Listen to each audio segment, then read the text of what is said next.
My name is Ellie. I'm 30 years old and I work as a manager at a small company. 5 years ago, I was on vacation with my friends, and there I met my future husband, Justin. He was a very tall, blue-eyed guy who reeked of confidence and serenity. He noticed me that very night and started courting me. And so we literally started dating in a month and made plans for our life. One of our plans was to have 2 children, a boy and a girl, buy our own place and car, and travel the world. So, we got married 5 months later, and very soon we had a daughter. My daughter was born prematurely, and she had a very weak immune system. She was constantly sick, and I had to spend a lot of time with her. With the arrival of our daughter, our plans stopped being so bright and positive. More and more, our marriage degenerated into domesticity, and our feelings became a little colder. However, I understood that this was temporary, and soon we would learn to taste life again, and right now, it was just such a temporary period in life. In fact, I thought we were a happy family, even though our ambitions and plans had taken a back seat. My husband loved spending time with his daughter, and he always tried to support me. Go get some rest. I'll sit with the baby. You can go somewhere, to the salon or to a cafe, shopping if you need to. Thank you, honey. I appreciate your understanding and concern. I felt very comfortable with my husband, and I never felt jealous or distrustful of him. He did his best for me and my daughter, and I appreciated his efforts. I always knew he wouldn't leave our family in trouble and would do anything for us. Until that day. Until that day, I thought our marriage was strong until one accident on the street. That day, it was my day off, and I went to the store to buy myself a sweater, and I happened to meet Justin on the street, which made me very happy and decided to surprise him. I went up to him to close his eyes so he could guess who it was, and he said, "Jessica, finally. What took you so long? I only got us a hotel for 3 hours. We have a lot to do." "Jessica, are you having an affair with Jessica, my best friend?" And then Jessica came up. "Oh, hey guys, long time no see, and here you are." "Come on, Jessica. Amy knows everything. Amy, I'm sorry." "How could you?" I then went home in silence and was completely devastated by what happened. I love my husband very much. I thought we had a good, happy family, and then such a meanness. I couldn't have imagined at the time that this could happen to me. My girlfriend and my husband having an affair behind my back. It was just too much. I was so full of resentment and hatred that I just wanted to never see them in my life again. When my husband came home, I was just shocked. He had the nerve to accuse me of cheating on him. Let me remind you that we have a little daughter. She is 5 years old. She is very weak, constantly sick, naughty, and I spend all my time on her. And he has the conscience to blame me for it. I told him all what I was thinking at that moment, and in a fit of temper, I said too much. Now, I regret that I made the biggest mistake, which greatly influenced everything in this story. I hate you. I can't see you. I'm filing for divorce. I don't need you anymore. Mia, why are you like this? What can I do to make you forgive me? I know I'm not a saint, but you're good too. You're always hanging around your daughter, and I'm nothing to you. You're kidding me. I'm tired all the time with the baby, taking care of her, worrying about her, and I have to run after you. So you don't look at my girlfriends, right? I didn't mean it like that, but you know. Jessica was always making eyes at me, so I couldn't help myself. But I love you, and I don't want to get a divorce. I'll do anything. You'd do anything, okay? Fine. You cheated on me, so I'll find a lover too, and I'll cheat on you too. That's fair. Okay, if it makes you feel better. Of course I wasn't going to cheat on him. Even the thought of another man touching me disgusted me. Even after what had happened to my friend, I still loved him. But I really wanted to teach him a lesson, to make him understand what it was like for me and how much it hurt. Only now, after going through all that was then, I understand that this situation is not solved by such a flashy and stupid act, which I did, but it is a long adjustment of the relationship, so we could be a happy family in the future. But my emotions took over, and then I was no longer able to stop. So, a few days went by. I was really mad at Justin, and my only thoughts at the time were how to make my husband suffer and make him jealous. So I started a dating site and flirted with virtual suitors. Of course, I did this to make my husband jealous. I also provoked him by demonstratively choosing what I would wear to work and choosing a shorter skirt before work. Is that the skirt you're wearing to work? Yeah, well, it's a nice skirt.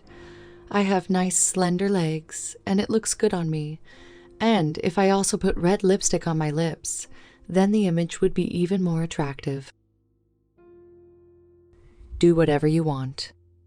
I started spending a lot of time on my appearance to make sure that I looked like I had someone. One night, I started going supposedly on a date.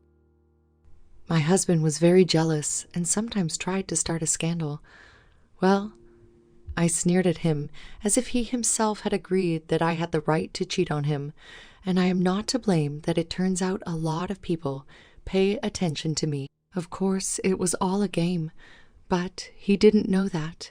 In his moments of jealousy, I triumphed over my successful revenge. I enjoyed watching him blush with anger, because he had also made me blush like that once. I see you're enjoying this. You know, you're way out of line. I'm your husband. Yeah? I wonder if you remembered that when you were with Jessica, or if you were discussing family values, you agreed to those terms yourself. In the evening, I called him and told him I was going to be late. I came home with a gorgeous bouquet of roses to make my husband think I was on a date with a man. In fact, I was just walking alone in the city, and I bought the flowers myself, too.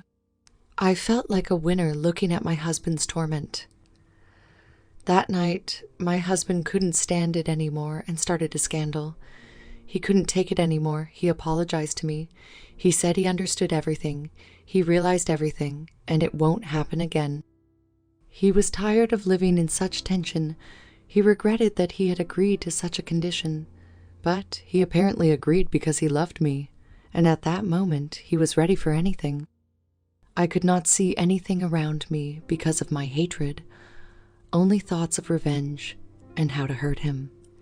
He apologized sincerely and told me that he loved me, that he wanted us to forget about his betrayal and try to move on and build a family differently. But I just brushed his words aside and said that we couldn't live like before, that he had ruined everything and that he was to blame for everything. He realized that I could not change my mind with my obsession and went to spend the night at his parents' house.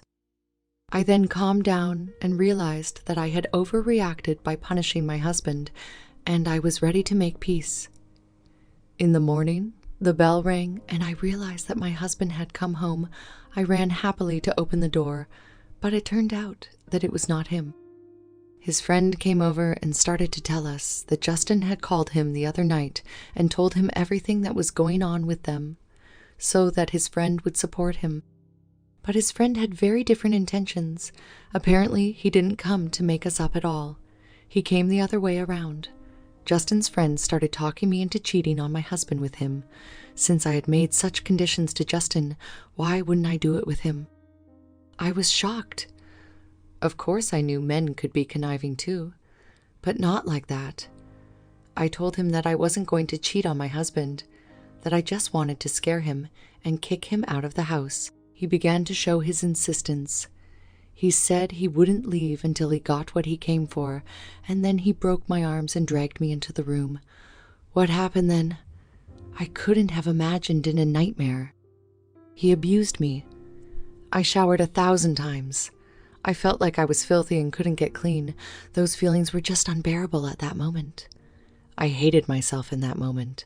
Only then did I realize what my revenge had led me to, that I was trapped in a trap I had trapped myself in. I couldn't tell my husband about it. I was afraid to go to the police, lest my husband find out about it again. I was so ashamed of myself. For a month, I tormented my husband with the fact that I wanted to cheat on him. He would never believe that it was not my fault. So, I had to keep quiet. I tried not to think about what had happened to me. I tried to forget about the terrible time I had been abused. Suddenly, Justin came back to me with a bouquet of flowers, my favorite peonies. He came to make up with me, and I had to tell him that I hadn't and never would have cheated on him, and that those flowers and everything I had provoked him with, I had given up on purpose, that I hadn't really been with anyone. A few days went by, and I never decided to tell Justin the truth. I was happy that there would be peace in our family. I hoped that all the bad things were behind us. But that incident with Justin's friend didn't end that easily. He started blackmailing me, that he would tell my husband everything, so I would spend another night with him. He would catch me going to work, or when my husband and I were at home. He would come over to our house and provoke me with it. He wouldn't let up, and I was at a loss. I didn't know what to do at all. I was very uncomfortable seeing him. I was frightened. I was afraid because he was always following me. And the worst thing was that there was no one to protect me because I couldn't say anything to my husband or the police. My personal life with my husband was also getting worse. Because of my nerves, nothing was working out in our intimate life. I was constantly overflowing and thinking about it. Every day, I started with the thought that Justin would find out about everything and we would separate. I couldn't relax and live my life in peace. I kept waving off various reasons, that there were problems at work, or I had a headache. Justin's friends started texting me in the middle of the night that he wanted to meet, and Justin began to suspect something, and I was already suggesting that he go to another city or just go on vacation somewhere else, just to delay the time, hoping that his friend would stop bugging me. He wouldn't even listen to me saying that he had already taken a vacation this year, and I suffered that I couldn't talk to my husband about my worries and explain what was going on with me. Justin noticed that I was really worried and tried to wrap me up with care and warmth. That day, my family and I were going to go to the country that day for a walk. I asked Justin not to talk to his friend anymore, because I noticed he wasn't a very nice person. He agreed with me, and we were already packed and about to leave when Justin's friend suddenly showed up and told him everything. Of course, he didn't tell me what really happened. He said I was okay with it and that I was cheating on my husband. I tried to change Justin's mind. I told it like it was and hoped he would believe me, but he got angry and left. The day was ruined. I was devastated, and I felt disgusting. I couldn't believe that everything had already happened and that Justin and I were gone. We have a young daughter who needs a full family, and it wasn't her fault that her parents had done so many stupid things, and now she was going to suffer for it.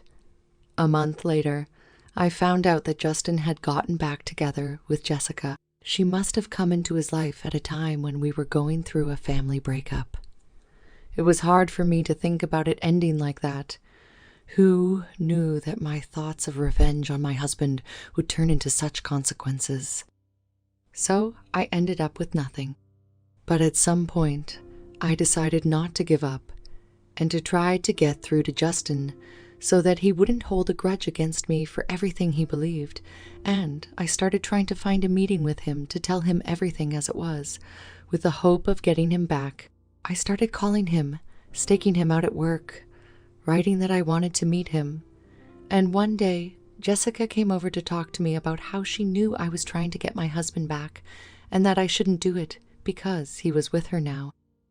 I had an argument with her and she left. When she left, I heard the phone ring, and I realized Jessica had forgotten it. At that moment, Justin's friend called, and I picked up the phone to tell him that she left her phone at my place, but what I heard from him shocked me. "Jessica, I've fulfilled all my promises. Now Justin is yours, so it's your turn to fill yours. When will you hand me the money?" "What? So this was all for a reason. You set up my cheating with my husband on purpose, at Jessica's request. He just hung up on me. Now it all adds up. Now it makes sense why he came over that day and why he told his husband everything.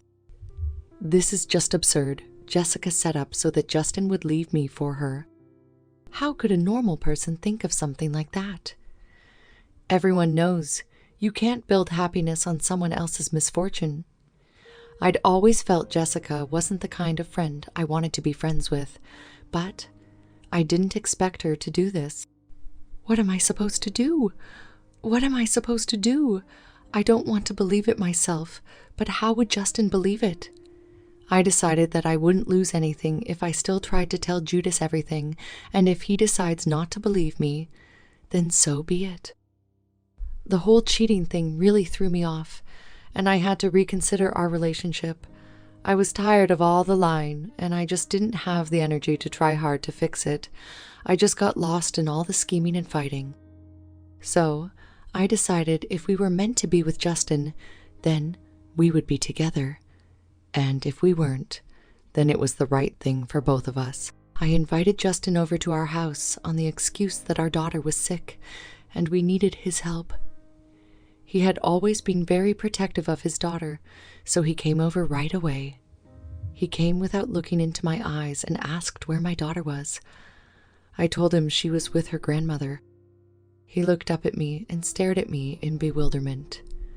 I calmly led him into the kitchen, poured tea, and started talking. "I understand that you're angry with me, and I assume you don't want to listen to me, but I ask you, just listen to me one last time and then draw your conclusions. Okay?" "Okay." "Since you cheated on me, our marriage has been on the wane, and I've been completely misbehaving. It would have been better if we had just stopped communicating for a while, and then the emotions would have cooled down. Then maybe I wouldn't have acted like a vindictive hysteric. Still, what happened is what happened. And I'm unraveling in it, but that's not the situation with your friend. You didn't listen to me at that moment. You believed your friend, and you went to Jessica to seek comfort. What are you trying to say? That the cheating is made up and you're all holy, and I just didn't think it right? I ask you to listen to me, so please don't interrupt me. Yes, we slept together, but that's not how it went down. The last time you and I had a fight, he came to me and told me he knew about our pact, that I supposedly wanted to cheat on you. But that night, I sent him home, but he wouldn't even listen to me. He wasn't himself, and he started to insist. I didn't understand anything. I chased him away, but it came out that he took me forcefully into the room and did everything he came for." "What nonsense. That can't be. He couldn't do that to you." "He did exactly that, and then he pursued me, and you and I had a strained relationship because of him. But what I found out later surprised me even more. Jessica left her phone with me, and your friend called her, saying something about the deal being done and that he was waiting for his money. When he heard what I said, he just hung up on me. I don't expect you to believe me, and everything will be okay. I just want you to know the whole truth. Be careful with Jessica. If she comes up with something like that, I don't know what else she's capable of anymore." "I don't know what to say. I need to think it over. Goodbye." Justin left, and I didn't see him for over a month. Then I found out that he left Jessica. Almost immediately after we talked, he rented a room near us and lived alone. 6 months later, we were back together. He took the application himself. During that time, he saved up enough money to move somewhere else, away from all of this, and to this day, we're doing fine. These events have served as a lesson to me. I no longer make rash decisions and statements based on emotion, and I try to spend more time with my husband. And Jessica still lives alone. She's had a couple of affairs, but they all ended in failure. Justin's friend got into a lot of money, which now puts him in debt. I think fate has taught them a good lesson.